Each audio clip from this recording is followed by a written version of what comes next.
నమస్కారం అండి.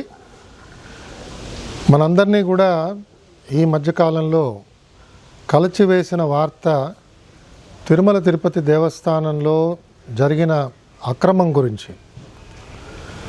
మనందరం కూడా మన కులదైవంగా భావించి కొలిచే వెంకటేశ్వర స్వామి సన్నిధిలో పనిచేస్తున్న కొంతమంది చిత్తశుద్ధి లోపించటం వల్ల కానివ్వండి, అధిక ధనాన్ని సంపాదించాలనే భావంతో కానివ్వండి, అక్రమానికి కూడా ఒడిగట్టి స్వామివారికి సమర్పించే నివేదనలలో చెడు పదార్థాలని కలిపి స్వామివారికి తినిపించారు. దురదృష్టం ఏమిటంటే ఇవాళ బొంకించి అసలు తప్పే జరగలేదన్నట్టుగా మాట్లాడటం కూడా చాలా శోచనీయం. అదే సమయంలో నేను దురదృష్టవశాత్తు ఒక ఎక్స్పర్ట్గా తిరుమల తిరుపతి దేవస్థానం నన్ను ఆ బాధ్యత అప్పగించింది, నేను ఆ బాధ్యతల్లో విఫలుడనయ్యాను అని ఒక ఎక్స్పర్టు నిన్న పోలీసు వాళ్ళకి స్టేట్మెంట్ ఇచ్చి తను దుర్మార్గంగా సంపాదించిన ధనాన్ని ఆయన పోలీస్ ఏసీబీ వాళ్ళకి అప్పచెప్పాడు. కాబట్టి మనం చూస్తున్నది ఏమిటంటే తప్పు చేసిన వాళ్ళల్లో చిత్తశుద్ధి ఇప్పటికి కూడా రావటం లేదు. అంటే వెంకటేశ్వర స్వామిని మనం ఏ విధంగా మనం అక్రమాన్ని చేసినా కూడా మన మీద శిక్ష పడదు అనే ఒక భావంతో వారు ఆ రకంగా మాట్లాడటం చాలా చాలా బాధాకరం. మనం ఒకసారి పూర్వపరాల్లోకి వెళితే తిరుమల తిరుపతి దేవస్థానం ప్రతిరోజు సుమారు 13,000 కిలోల నుంచి 18,000 కిలోల దాకా నెయ్యి కొనుగోలు చేస్తుంది. మనందరికీ తెలిసిందే, స్వామివారి ప్రసాదం అనగానే మనందరికీ మనస్సులో మెలిగేది శ్రీవారి లడ్డు. అలాగే మన బంధువులు కానీ మిత్రులు కానీ యాత్ర చేసి వచ్చారు అంటే మనం చాలా చాలా ఆనందంగా ఉత్సాహంగా ఎదురు చూసేది మనకెప్పుడు లడ్డు తీసుకొచ్చిస్తారా అని చూస్తుంటాం. పరీక్షలకు వెళ్ళే విద్యార్థులు, కళ్యాణం చేయించుకునే పెద్దవాళ్ళు, వృద్ధాప్యంలో చేసుకుంటున్న ఉత్సవాల్లో కూడా స్వామివారి యొక్క ప్రసాదాన్ని అపురూపంగా భావించే జాతి మనందరిది కూడా. యావత్ భారతదేశం అంతా కూడా వీళ్ళందరూ ఇవాళ ఉండి వాళ్ళందరూ కూడా భారతదేశంలో ఎక్కడికి వెళ్ళినా కూడా తిరుమల గురించి, కలియుగ ప్రత్యక్ష దైవం గురించి మాట్లాడుతున్నప్పుడు స్వామివారి ప్రసాదం గురించి మాట్లాడతారు. మరి కేవలం లడ్డూ ప్రసాదం ఒకటే కాకుండా స్వామివారి అన్నప్రసాదాల్లో కూడా అదే నెయ్యి వాడతారు. ఉపదేవాలయాల్లో కూడా వాడే నెయ్యి ఈ విధంగానే తిరుమల తిరుపతి దేవస్థానం వాళ్ళు ప్రొక్యూర్ చేసి ఇస్తుంటారు.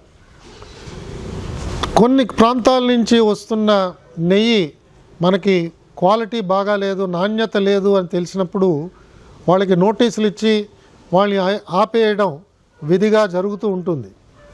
తిరుమల తిరుపతి దేవస్థానం ఆధ్వర్యంలో ప్రొక్యూర్మెంట్ కమిటీ వాళ్ళు ఈ ప్రొక్యూర్మెంట్ చేస్తుంటారు. ఆ ఘీ ప్రొక్యూర్మెంట్ చేస్తున్నప్పుడు ఆ ఘీలో నాణ్యత ఎలా ఉన్నది అవన్నీ కూడా వాళ్ళు చాలా జాగ్రత్తగా పరిశీలన చేయవలసిన బాధ్యత వారి మీద ఉన్నది.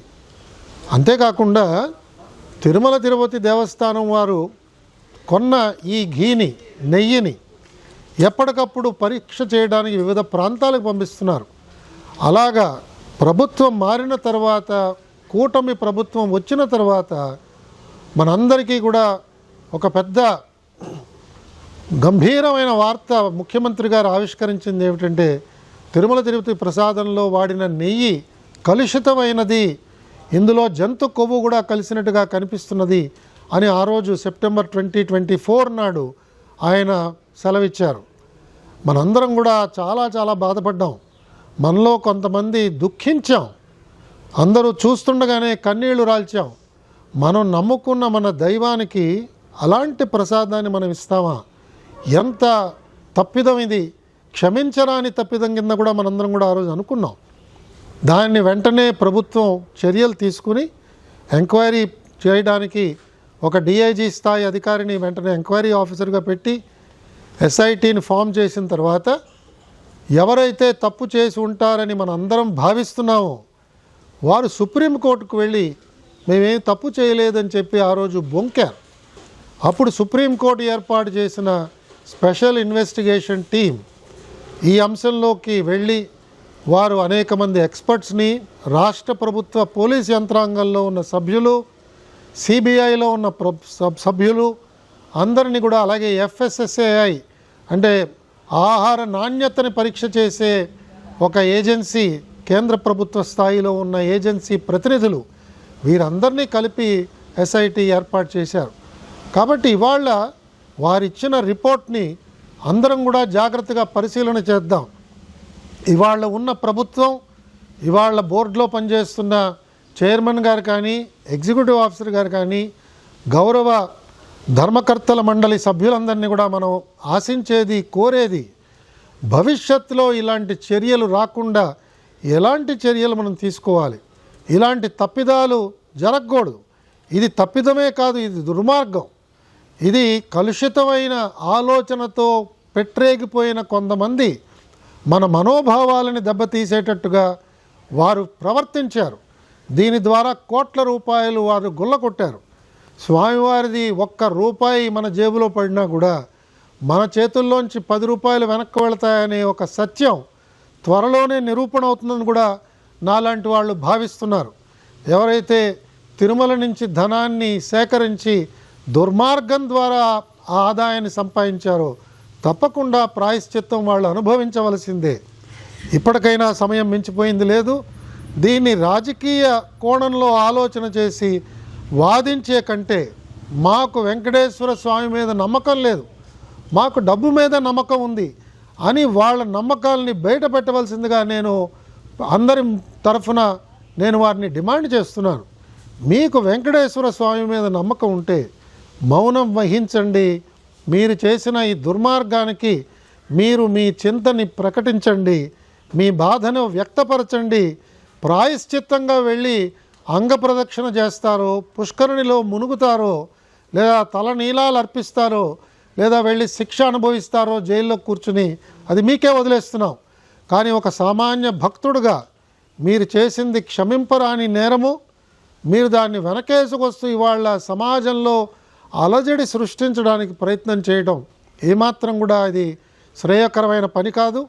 మీ వల్ల మేము ఆశిస్తున్నది కాదు.